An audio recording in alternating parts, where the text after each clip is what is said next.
সালামু আলাইকুম, সবাইকে স্বাগতম জানাচ্ছি আমাদের ডে 6 এর নতুন ভিডিওতে। আজকের ভিডিওতে আমরা শিখব কিভাবে অ্যামাজনের যে ইএফএস সার্ভিসটা আছে, ইলাস্টিক ফাইল সিস্টেম সার্ভিস, সেটাকে আমরা ফ্লসির মাধ্যমে লোকালি প্র্যাকটিস করতে পারি। তো আবারও বলে দিচ্ছি, আজকের ভিডিওতে আমরা বেশ কিছু জিনিস শেখাবো যেগুলো হচ্ছে আমাদের ফ্লসিতে লিমিটেশন আছে, বাট আমাদের অ্যামাজনে যে কি কাজ করতে হবে রিয়েল অ্যামাজনে, সেই কাজগুলো আমি এখানে ডকুমেন্টেড করে দিয়েছি। তো চলুন শুরু করি।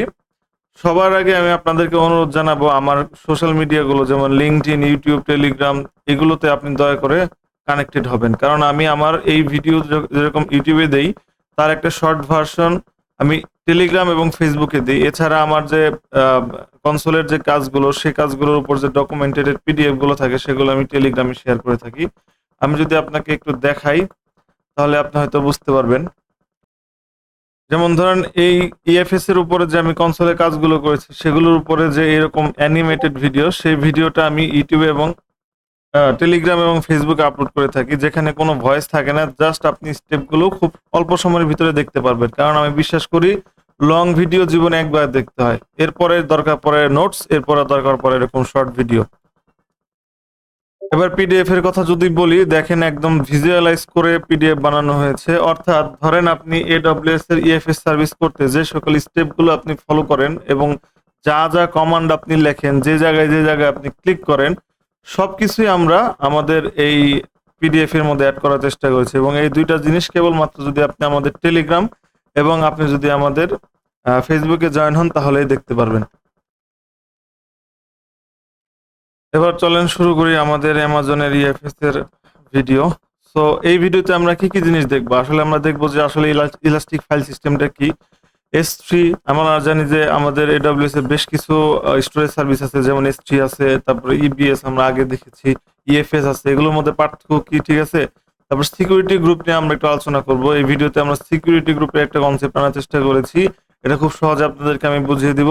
তারপর কিভাবে আমরা একটা ইএফএস ক্রিয়েট করতে পারি ফ্লসির মাধ্যমে, এবং এটাকে কিভাবে মাউন্ট করতে পারি, এবং এটা রিয়েল এডব্লিউএস এ কি কি এক্সট্রা স্টেপ করতে হয় সেগুলো, এবং কমন মিস্টেকস যেগুলো সচরাচর করা হয়ে থাকে। প্রথমে যদি বলি ইএফএস এর ফুল মিনিং কি, এটা হচ্ছে ইলাস্টিক ফাইল সিস্টেম। আমরা জানি যে আমাদের যে ইবিএসটা থাকে সেটা থাকে হচ্ছে, আপনাকে নিচে একটু ড্রয়িংটা যদি দেখাই, যে আমাদের যে ইবিএসটা থাকে সেটা হচ্ছে একটা ইনস্ট্যান্সের সাথে কানেক্টেড। অর্থাৎ একটা ইবিএস একটা ইনস্ট্যান্স, যদি অন্য একটা ইনস্ট্যান্সে নিতে চাই তাহলে একে ডিটাচ করে আবার অন্যটার মধ্যে অ্যাটাচ করতে হয়। অন্যদিকে আমাদের যে ইলাস্টিক ফাইল সিস্টেম সেটা হচ্ছে একটা শেয়ার্ড ফাইল সিস্টেম, অর্থাৎ একটা ইএফএস কে আমরা মাল্টিপল ইনস্ট্যান্সের সাথে কানেক্টেড করতে পারি এবং একটা ইনস্ট্যান্সের সাহায্যে একটা ইনস্ট্যান্সে ডাটা আদান প্রদান করতে পারি। অনেকটা আপনি যদি আপনার গুগল ড্রাইভের কথা চিন্তা করতে পারেন, যে আপনি একটা ফোল্ডার ক্রিয়েট করলেন গুগল ড্রাইভে, সেখানে কিছু ফাইল আপলোড করলেন এবং সেটা পাবলিকলি যদি শেয়ার করে দেন তাহলে যে কেউ সেই ফাইল ফোল্ডার থেকে ফাইলগুলো অ্যাক্সেস করতে পারে। সো এটা হচ্ছে আমাদের ইএফএস। এছাড়া এর কিছু কি প্রপার্টি আছে, ঠিক আছে, যেটা হচ্ছে যে আমাদের মাল্টিপল EC2 ইনস্ট্যান্স আমরা কানেক্ট করতে পারি, ঠিক আছে, এবং এটা অটোমেটিক্যালি আমরা এটা ইনক্রিজ করতে পারি। কোনো ধরনের আমরা কি বলে অ্যাটাচ ডিটাচের অ্যাক্টিভিটি লাগে না আমাদের। ধরেন এখানে শেয়ার ফাইল সিস্টেম 10 জিবি আছে, আমি চাইলে 100 জিবি বাড়াই দিতে পারবো, কোনো ধরনের কোনো কিছুর উপর ডিপেন্ডেন্ট থাকতে হবে না, এবং এটার ফাইল সিস্টেম সাইজটা আনলিমিটেড, নিয়ার টু আনলিমিটেড, ঠিক আছে। এরপরে যদি আমরা আসি যে এখানে আমরা এই যে কমিউনিকেশন যে হচ্ছে ইনস্ট্যান্সের সাথে, যে আমাদের ফাইল সিস্টেমে যে একটা কমিউনিকেশন আছে সেটা হচ্ছে network file system communication, NFS protocol maintain করে হয়ে থাকে, ঠিক আছে। এবার আমরা দেখবো যে S3, ইবিএস এবং ইএফএস এর মধ্যে কিছু পার্থক্য। যেমন S3টা হচ্ছে কি অবজেক্ট স্টোরেজ। আমরা যদি চিন্তা করি যে ধরেন আমরা কোনো এটাকে আমরা একটা গুগল ড্রাইভের মতো চিন্তা করতে পারি, যেখানে আমরা কিছু ফাইল টাইল রাখতে পারি, ঠিক আছে। ব্লক স্টোরেজ, আর ইবিএসটা কি ব্লক স্টোরেজ এবং ইএফএসটা কি ফাইল স্টোরেজ। আর S3টা হচ্ছে পে অ্যাজ ইউ গো, অর্থাৎ আমরা যতক্ষণ পর্যন্ত এটার মধ্যে আমরা একটা S3 সার্ভিস নিয়ে ডাটা রাখবো ততক্ষণ পর্যন্ত এটা বিলটা ক্রেডিটটা বার্ন হতে থাকবে। এবিএস এর ক্ষেত্রে এটা ফিক্সড, 10 জিবির একটা ফিক্সড চার্জ, 8 জিবির একটা ফিক্সড চার্জ, এরকম। ইএফএসটা হচ্ছে পে অ্যাজ ইউ গো। S3টাও সাইজ হচ্ছে আনলিমিটেড, ইবিএস লিমিটেড, আমরা যে ফিক্সড সাইজ সিলেক্ট করবো সেটা, এবং এই ইএফএস হচ্ছে আনলিমিটেড, আপনি চাইলে যত খুশি এটার সাইজ আপনি ইউজ করতে পারেন, but pay as you go. Scalability S3 unlimited, তারপর ইএফএস হচ্ছে ম্যানুয়াল ইনক্রিজ অথবা ডিক্রিজ করতে হয়, আর ইএফএসটা হচ্ছে আনলিমিটেড অটো, ঠিক আছে। এরপরে বেশ কিছু ইনফরমেশন আছে, আপনারা এখান থেকে দেখে নিতে পারবেন অথবা স্ক্রিনশট নিয়ে রাখতে পারেন, অথবা এই ডকুমেন্টটা আমি আমার টেলিগ্রামে শেয়ার করে দিয়েছি, সেখান থেকেও দেখতে পারবেন। এরপরে পার্থক্য ইএফএস এবং ইবিএস এর আমরা আগেই বলেছি যে ইএফএসটা হচ্ছে একটা শেয়ার্ড ফাইল সিস্টেম, যেখানে একটা ইএফএস এর সাথে মাল্টিপল ইনস্ট্যান্সের কানেকশন করা যায়। অন্যদিকে ইবিএসটা হচ্ছে একদম ব্লক স্টোরেজ, অর্থাৎ একটা ইনস্ট্যান্স একটা ইবিএস। ওকে, এরপরে এরপরে হচ্ছে আমরা একটা সিকিউরিটি গ্রুপের কনসেপ্ট আনার চেষ্টা করেছি। আমরা জানি যে আমরা গুগল ড্রাইভের মধ্যে একটা ফোল্ডার ক্রিয়েট করে সেটা চাইলে আমরা সমস্ত পৃথিবীর সবার সাথে শেয়ার করার জন্য পাবলিক করে দিতে পারি। আবার চাইলে আমার যদি একটা কোর্স থাকে, সেই কোর্সের শুধুমাত্র স্টুডেন্ট অ্যাক্সেস করতে পারে, সের জন্য আমরা কি করতে পারি, আমরা শুধুমাত্র তাদের জিমেইল অ্যাড্রেস ধরে ধরে তাদেরকে ফিক্স করে দিতে পারি যে এই কয়টা জিমেইলের বাইরে কেউ এসে এটাকে অ্যাক্সেস করতে পারবে না। এখন ইএফএস এর ক্ষেত্রে আমরা এই জিনিসটা করতে পারি, তবে সেক্ষেত্রে আমরা প্রথমে একটা গ্রুপ তৈরি করি, ইউজারের একটা গ্রুপ তৈরি করি।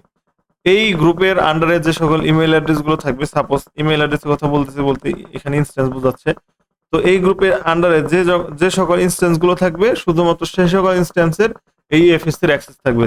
তাছাড়া আমি এটাকে ওয়ার্ল্ড ওয়াইড পাবলিক করব না, চাইলে করতে পারি বাট আমি করব না। এর জন্য আমি এখানে একটা কি করব, দুইটা সিকিউরিটি গ্রুপ তৈরি করবো। একটা হচ্ছে ইনস্ট্যান্সদের গ্রুপিং করার জন্য, যে গ্রুপের মধ্যে পোর্ট 22 এবং পোর্ট 80 এই দুইটার অ্যাক্সেস রাখবো, মানে ওই গ্রুপের মধ্যে যে সকল ইনস্ট্যান্স থাকবে তারা অটোমেটিক্যালি এসএসএইচ এবং এইচটিটিপি প্রোটোকল ইউজ করতে পারবে। আর একটা গ্রুপ বানাবো হচ্ছে আমাদের ইএফএস এর জন্য, সেটা হচ্ছে এনএফএস প্রোটোকল মেনটেন করবে, ঠিক আছে। এবং এটা আমাদের ইএফএস এর সামনে থাকবে। ও শুধুমাত্র ওই সকল ইনস্ট্যান্সকে অ্যাক্সেস করতে দিবে যেগুলো আমাদের ওই যে EC2 সিকিউরিটি গ্রুপের অধীনস্থ।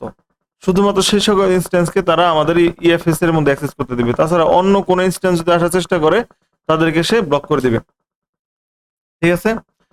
এখন হচ্ছে কেন আমরা সিকিউরিটি গ্রুপ ইউজ করতেছি আইপি এর বদলে? আমরা তো যেমন আমরা গুগল ড্রাইভে জিমেইল ধরে করতে পারি, তো এখানে তো আমরা আইপি ধরে করতে পারতাম, কিন্তু সমস্যা হচ্ছে যে আমরা জানি ইনস্ট্যান্সের আইপি গুলো যদি আমি ইলাস্টিক আইপি ইউজ না করি, অনেক ক্ষেত্রে কি হয়, অন অফ করলে বা রিস্টার্ট দিলে আইপি চেঞ্জ হয়ে যায়, তখন সেই ইএফএস এর ভিতরে আমাদের যে ইনস্ট্যান্স তার অ্যাক্সেস থাকে না। তো এই ইস্যুটা এড়ানোর জন্য আমরা কি করব, আমরা ইনস্ট্যান্স তৈরি করার আগে সিকিউরিটি গ্রুপ তৈরি করব এবং সেই সিকিউরিটি গ্রুপের আন্ডারে আমরা ইনস্ট্যান্স তৈরি করব, যার ফলে কি হবে, যদি আমরা সেই সিকিউরিটি গ্রুপকে ইএফএস এর অ্যাক্সেস দেই, তাহলে সেই সিকিউরিটি গ্রুপের আন্ডারে যত ইনস্ট্যান্স থাকবে সকলে আমাদের ইএফএস এর অ্যাক্সেসটা পাবে, ঠিক আছে। এরপরে হচ্ছে আমরা এবার চলে যাব ফ্লসির মাধ্যমে কিভাবে আমাদের ইএফএস কে আমরা শিখতে পারি। আপনারা কোনো টেনশন করবেন না, আমি আপনাদেরকে বলে দিব কোন পর্যন্ত আপনি বাসায় প্র্যাকটিস করতে পারবেন আর কোন পর্যন্ত আপনি প্র্যাকটিস না করেও মাস্টারও হতে পারবেন। এর জন্য প্রথমে যদি আমি একটু দেখি যে আমাদের আমাদের ক্রিয়েটিং দি সিকিউরিটি গ্রুপ, এটা হচ্ছে ফ্লসিতে আমরা তৈরি করতে পারি, ঠিক আছে। ইএফএস ও তৈরি করতে পারি, সরি একটু আমাকে বুঝতে হবে, সরি যেটা বলছিলাম যে আমরা আমাদের ফ্লসির সাহায্যে EC2 তৈরি করতে পারি, আমরা সিকিউরিটি গ্রুপ তৈরি করতে পারি, কিন্তু আমাদের যে ফাইল সিস্টেম ইএফএস এর যে মডিউলগুলো আছে সেগুলো আমরা ফ্লসির মাধ্যমে তৈরি করতে পারি না। কারণ কি, আমাদের ফ্লসিটা হচ্ছে একটা সিমুলেটর। আমরা আগে বলেছি সিমুলেটর মানে কি, সে শুধুমাত্র আপনার সাথে অ্যাক্ট করে যে হ্যাঁ আপনি ব্যাকগ্রাউন্ডে এই কাজটা করেছেন, বাট আলটিমেটলি সে আপনাকে কোনো কোনো রিসোর্স দিতে পারে না। মানে সে আপনাকে বলে দিবে যে এই কমান্ডটা দেওয়ার পরে AWS এ এই ধরনের একটা আউটপুট আসবে এবং এরপরে যদি আপনি অ্যাক্সেস করতে চান সেটা অ্যাক্সেস করতে পারবেন, কিন্তু অ্যাকচুয়ালি ফ্লসি আমাদেরকে সেটা দিবে না। সমস্যা নাই, সামনে যদি আগাতে থাকে আপনি বুঝতে পারবেন। তো প্রথমে যেটা হচ্ছে আমরা আমাদের ফ্লসিটাকে স্টার্ট করবো এবং চেক করব। এর জন্য আমাদের প্রিভিয়াস যে ডকার অন থাকতে হবে এবং এই কমান্ডটা চালাতে হবে। এরপরে হচ্ছে আমি আমার চেক করব যে ফ্লসিটা ঠিক মতো স্টার্ট হয়েছে কিনা, এর জন্য এই কমান্ডটা দিব, তখন আমি একটা ইউআরএল পাবো। আচ্ছা আমি আপনাকে আমার লগটাও দেখাই। ওকে, আমি যে এগুলো অ্যাপ্লাই করেছিলাম সেগুলো আমি আগের যথারীতি আমি সেভ করে রেখেছি। যেমন ধরেন এই কমান্ডটা আমি দেওয়ার পরে আমি দেখতে পাচ্ছি যে আমার রেডি হয়ে গেছে। এরপরে এই কমান্ডটা দিলাম, এই কমান্ডটা দেওয়ার পরে কোনো আউটপুট দেয় নাই। এরপরে আমি হচ্ছে এই কমান্ডটা দেওয়ার পরে আমি এই আউটপুটটা পেয়েছি, ঠিক আছে, যেটা আমি এখানে বলে দিয়েছি। ওকে, এখানে বলে দিয়েছি। এরপর হচ্ছে আমরা একটা সিকিউরিটি গ্রুপ তৈরি করব। সিকিউরিটি গ্রুপ রাখার জন্য EC2 সিকিউরিটি গ্রুপ তৈরি করব, নাম দিলাম, ঠিক আছে। এবং এটা হচ্ছে ফিক্সড একটা কমান্ড এবং এটার ডেসক্রিপশনটা আমরা এখানে লিখে দিলাম। এটা যদি আমরা ট্রাই করি তাহলে এরকম একটা আউটপুট পাবো, দেখেন এই কমান্ডটা দেওয়ার পরে এরকম একটা আউটপুট পেয়েছি। তারপরে এই সিকিউরিটি গ্রুপটাকে, এটাকে আমি আমার crate.txt যে ফাইল আছে এই ফাইলে আমি সেভ করার জন্য একটা কমান্ড দিয়েছি। এখানে সিকিউরিটি গ্রুপ এবং ইনস্ট্যান্স, তারপরে ইএফএস এর যত যত ইনফরমেশন সব আমরা এখানে সেভ করতে থাকবো, ঠিক আছে।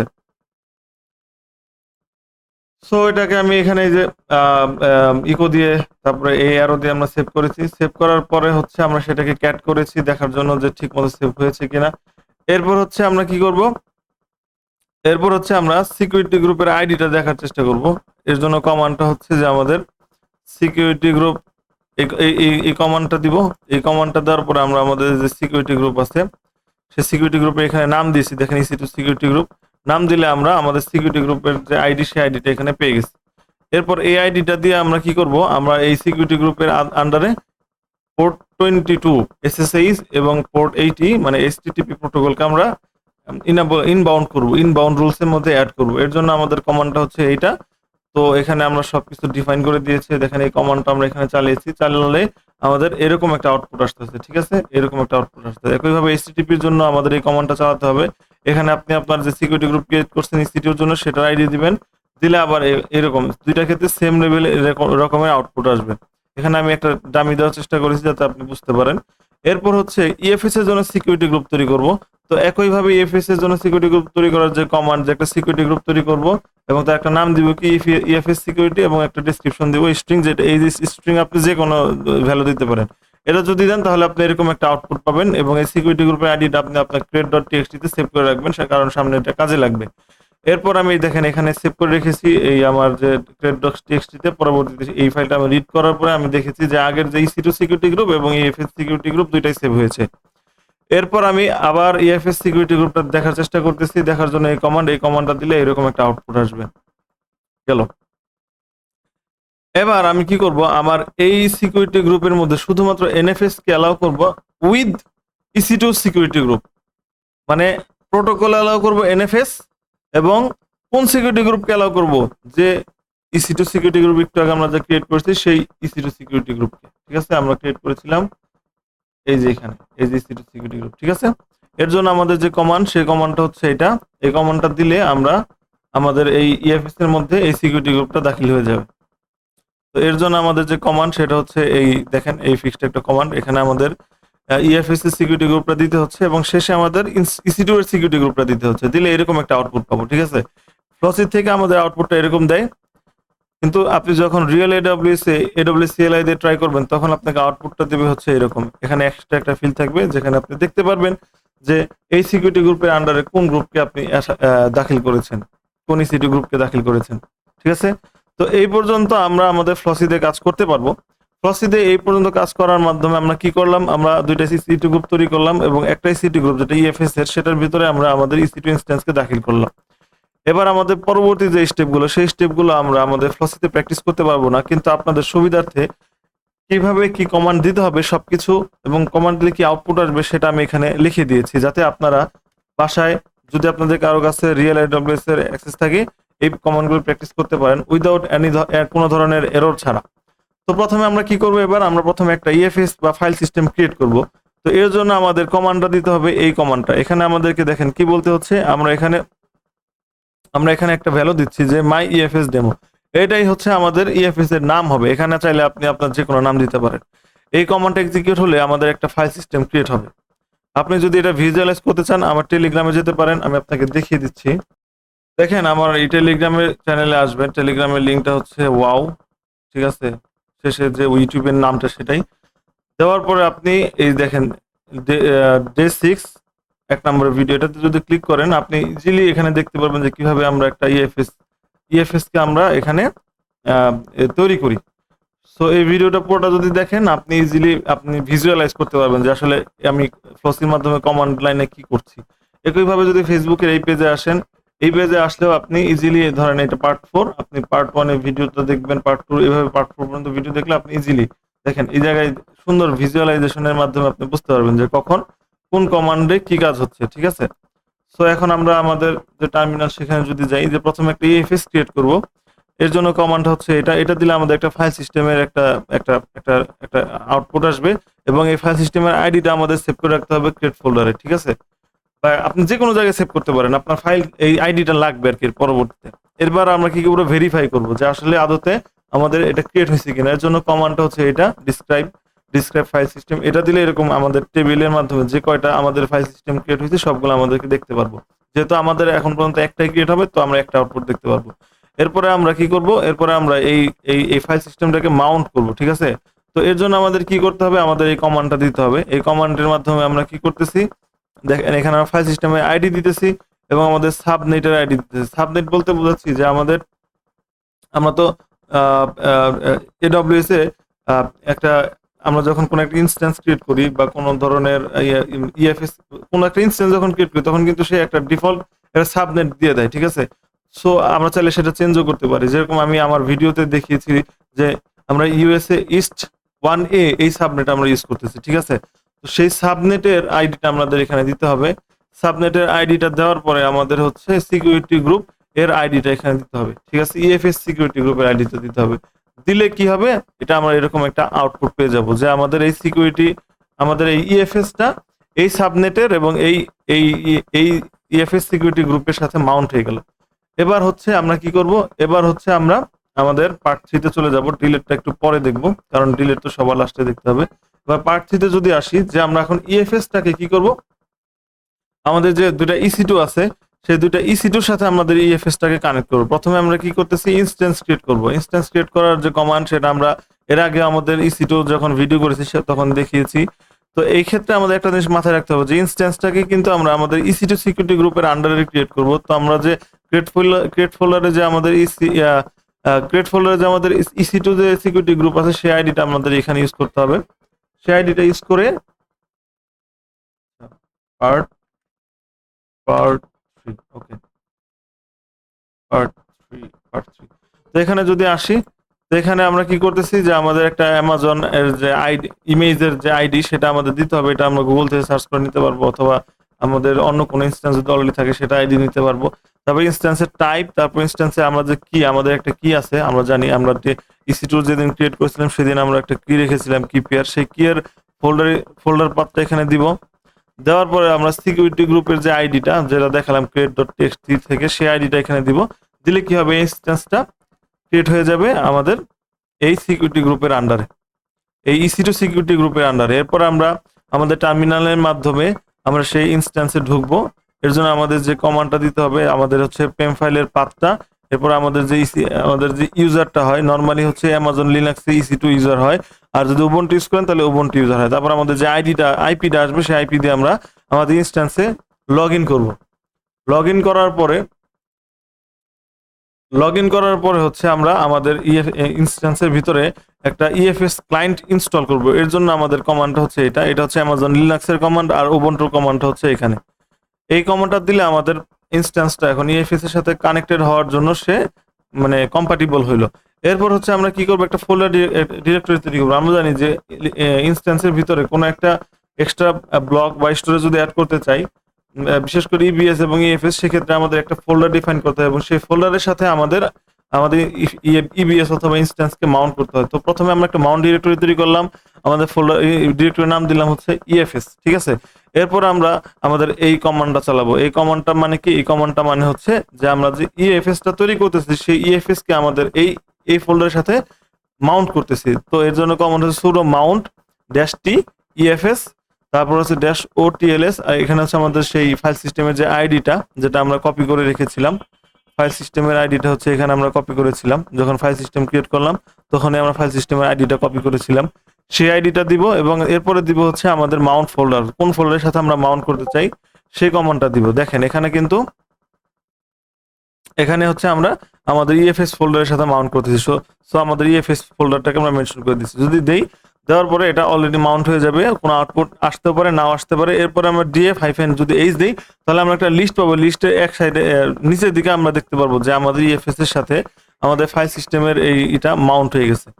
তো এবার আমরা একটা টেস্ট করব কিভাবে, যে আমরা হচ্ছে ইএফএস এর ভিতরে ওই ফোল্ডারের ভিতরে একটা ফাইল ক্রিয়েট করব এবং সেই ফাইলটাকে আমরা দেখার চেষ্টা করব, ঠিক আছে। এরপর আমরা অন্য একটা ইনস্ট্যান্স, ঠিক আছে, যেটাকে আমরা একইভাবে মাউন্টিং করব। একটা ইনস্ট্যান্স আমরা মাউন্ট করে দেখিয়েছি, তো একইভাবে আরো একটা ইনস্ট্যান্স আমরা ক্রিয়েট করব। ক্রিয়েট করে সেই ইনস্ট্যান্সকে ওই একইভাবে এই ফোল্ডারের সাথে মাউন্ট করব। মাউন্ট করার পরে এখন আমরা ওই ইনস্ট্যান্স 2 থেকে যদি এই ফাইলকে দেখার চেষ্টা করি, ঠিক আছে, ইনস্ট্যান্স 2 থেকে যদি আমরা এই ফাইলকে দেখার চেষ্টা করি, তাহলে আমরা মাত্র যে ফাইলটা তৈরি করলাম সেই ফাইলটাকে আমরা দেখতে পারবো, ঠিক আছে। এই জিনিসটা যদি ভিজুয়ালাইজ করতে চান, আমার টেলিগ্রাম এবং ফেসবুকে আমি ভিডিও দিয়ে রেখেছি, সেই ভিডিও দেখলে আপনি ইজিলি সেখানে বুঝতে পারবেন। এরপর হচ্ছে add new instance to an existing EFS. ধরেন এবার আপনি কি করতেছেন, এবার হচ্ছে আপনি একটা নতুন ইনস্ট্যান্স ক্রিয়েট করতেছেন এবং ইনস্ট্যান্সকে আপনি আপনার এই ইএফএস এর সাথে কানেক্ট করবেন। প্রসেস একইভাবে সেম, ইনস্ট্যান্সটা তৈরি করলেন, তৈরি করার পরে সেই ইনস্ট্যান্সের ভিতরে আপনি ঢুকলেন, ঢোকার পরে একটা ফোল্ডার ডিফাইন করলেন, ডিফাইন করার পরে আপনি সেটাকে মাউন্ট করলেন, মাউন্ট করার পর আপনি যদি লিস্ট দেখার চেষ্টা করেন আপনি শেয়ার লিস্টটা দেখতে পারবেন। ঠিক আছে? ওকে, এখন হচ্ছে আমাদের যে ফোল্ডারটা যে আমরা মাউন্ট করলাম এটা যদি আমরা ইনস্ট্যান্সকে রিস্টার্ট দিই তাহলে আনমাউন্ট হয়ে যাবে। তো এটাকে পার্মানেন্ট মাউন্ট করতে হবে। এর জন্য আমাদের কি করতে হবে, সচরাচরের মতোই আমাদের এফএস ট্যাবের ভিতরে আমাদের ফাইল সিস্টেমের ইনফরমেশন গুলোকে সেভ করতে হবে। এর জন্য আমরা কি করব, আমাদের যে ইনস্ট্যান্স, প্রত্যেকটা ইনস্ট্যান্স থেকে যতগুলো ইনস্ট্যান্স থাকবে সব যতগুলো ইনস্ট্যান্সকে আমরা ইএফএস এর সাথে কানেক্টেড করব, প্রত্যেকটা ইনস্ট্যান্সের মধ্যে আমরা এই কমান্ডটা দিব, sudo nano dash etc dash FS tab. এটা দিলে একটা একটা একটা একটা একটা এডিটর ওপেন হবে। সেই এডিটরের শেষের দিকে আমরা আমাদের বর্তমান ক্রিয়েটেড যে ফাইল সিস্টেম, সেই ফাইল সিস্টেমের এই কমান্ডটা এখানে দিব, তারপর যে ফোল্ডারের সাথে মাউন্ট করতে সেই ফোল্ডারটা দিব এবং এটা যে ইএফএস এবং ডিফল্ট নেটডেভ টিএলএস 00 এই স্ট্রিংটুকু আমরা সেখানে সেভ করে দিব। সেভ করে দিয়ে আমরা যখন বের হয়ে আসবো টার্মিনালে তখন আমরা জাস্ট sudo mount এ দিব। এই কমান্ডটা দেওয়ার পরে সাথে সাথেই আমাদের কোনো আউটপুট না আসলেও আমাদের ইনস্ট্যান্সের সাথে আমাদের ইএফএসটা একদম পার্মানেন্টলি মাউন্টেড হয়ে যাবে। তো এভাবেই আমরা খুব সুন্দরভাবে আমাদের ইএফএস এর সাথে ইনস্ট্যান্সকে কানেক্ট করতে পারি এডব্লিউএস এ। সো আমি আপনাদেরকে রিয়েল যে কমান্ড এবং রিয়েল যে আউটপুট সবকিছু এখানে ডিফাইন করে দিয়েছি এবং ভিজুয়ালাইজেশন যাতে করতে পারেন, যেহেতু এটা আমি পুরোপুরি এক্সিকিউট করে দেখাতে পারতেছি না, তো সেজন্য আমি আমার ফেসবুকে এবং আমার ইউটিউবে ভিডিও আপলোড করে দিয়েছি, আপনারা কাইন্ডলি সেখান থেকে দেখে নেবেন। অথবা আপনারা যদি অলরেডি এক্সপার্ট থাকেন তাহলে তো আপনারা ইজিলি বুঝতে পারবেন যে আসলে এখানে হচ্ছেটা কি। সো আজকের এই 6 নাম্বার ভিডিওটা এ পর্যন্তই। সো সামনের ভিডিওতে আমি হয়তোবা নতুন একটা টপিক এক্সপ্লেন করব এবং এটার বাংলা নোটও আছে, বাংলা নোটও আমি দিয়ে দিয়েছি, বাংলা নোটও আছে এবং বাংলা নোটও আমি দিয়ে দিয়েছি। ভিডিওতে আসলে ইংলিশ নোটটা দেখিয়েছি কারণ আমি ভাবতেছি সামনে আমার ভিডিওগুলোকে ট্রান্সলেশন ফিচারটা দিব ইউটিউবে, যাতে অন্য কেউ, পৃথিবীতে মূলত ফ্লসি নিয়ে কাজ করা মানুষ খুব কম, তো অন্য কেউ যাতে এই ভিডিওটা দেখতে পারে ল্যাঙ্গুয়েজ ট্রান্সলেট করে, তখন যাতে তার এই নোটটা যাতে ঝামেলা না হয়। বাংলা নোট ভিডিওতে রাখলে দেখা গেছে সে কন্টেন্ট শুনবে কিন্তু আসলে এই নোটটা বুঝতে পারবে না। সো এটাই হচ্ছে শেষ কথা। সবাইকে আমি অনুরোধ করব আমার যে ইউটিউব চ্যানেল, আমার যে ফেসবুক পেজ এবং টেলিগ্রাম আছে সেগুলোতে যোগ হন। যোগ হয়ে আপনি আমার কন্টেন্টগুলো রেগুলার দেখতে থাকুন। আশা করি ক্রেডিট কার্ডের যে ইস্যু থাকে সেই ইস্যুকে আপনি উপেক্ষা করেই আপনি AWS টা শিখতে পারবেন। ধন্যবাদ সবাইকে। আসসালামু আলাইকুম।